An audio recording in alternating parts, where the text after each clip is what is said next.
Hi, I'm Mark Green with the Oklahoman in Washington. I'm here with my colleague Chris Castile, the Bureau Chief here in Washington, as well as Senator Jim Inhofe, who's here at the National Press Building to join with religious leaders in a petition drive to collect signatures of Christians who don't believe in global warming hype and believe that it's hurting the poor and the disadvantaged around the world.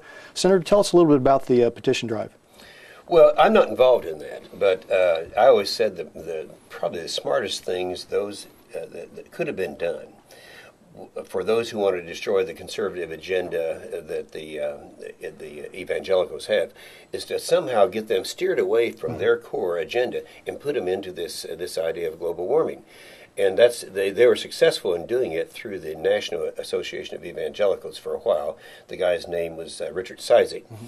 And now people realize that, and even the National Association of Evangelicals have disavowed the notion that they have a position the issue is man-made gases, anthropogenic gases, CO2, methane, causing major change in the environment.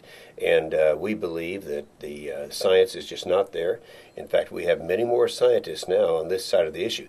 However, that isn't the major issue. The major issue is what it cost. Mm-hmm. And if you looked at originally the Kyoto, I got to confess to you guys that when I became chairman 5 years ago of the Environment Public Works Committee, I thought that it was probably man-made gases causing this, because that's all you heard. Until we did some checking after the Wharton School had put a price tag on what it would cost to ratify that and live by the emissions of Kyoto. And the range was between $300 and $330 billion a year.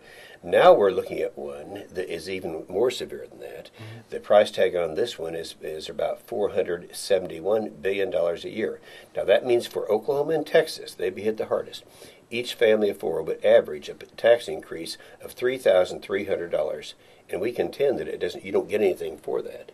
So this group is a bunch of evangelicals that are going to be meeting today that have gotten together and say, wait a minute, we believe in our core values, we believe in the right to life and all these things, and we're not going to sacrifice that for an issue that is not a real issue. So is this a little bit of a pushback then against the Cizik group?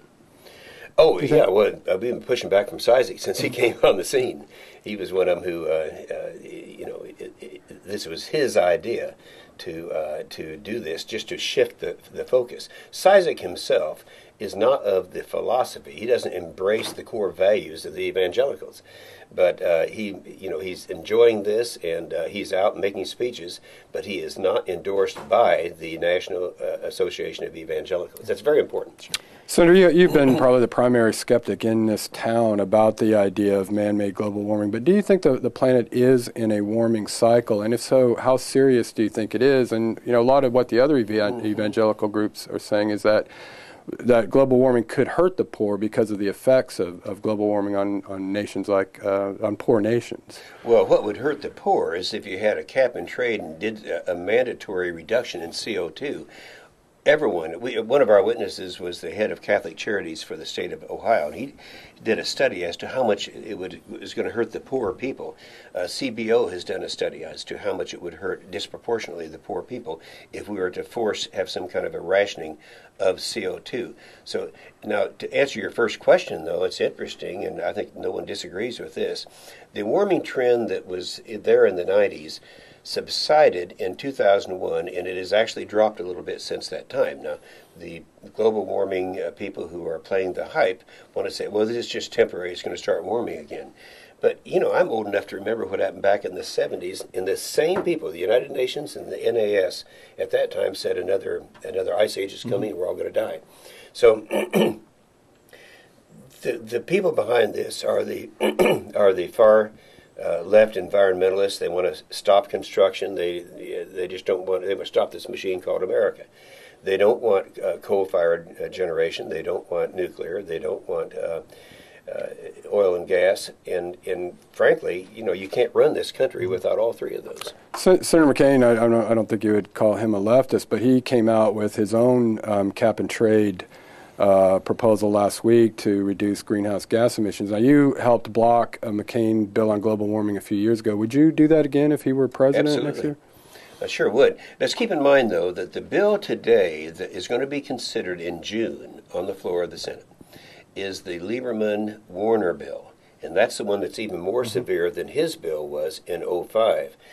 And I would have no hesitation in fighting that the same way. But keep in mind, he doesn't embrace, he's not supporting Lieberman Warner. He's opposed to it. I'm talking about McCain. Senator, because it doesn't have a nuclear component, and it just drains us of our ability to. one other kind of global energy. warming related question, Senator. Yesterday, the Interior Department put polar bears on the endangered species list, and I know that you've talked against that notion in the past. What do you think of their decision? Well, you know, why do you disagree with it? I've known Dirk Kempthorne for many, many years. And in fact, he actually was on the committee that I wasn't chairman yet at that time, but he was chairman of the subcommittee on endangered species. And I've disagreed with him then, I disagree with him now. There is a problem with the polar bear, and that's a problem of overpopulation. Of the 13 populations in Canada of the polar bear, all but 2 are actually expanding and are growing.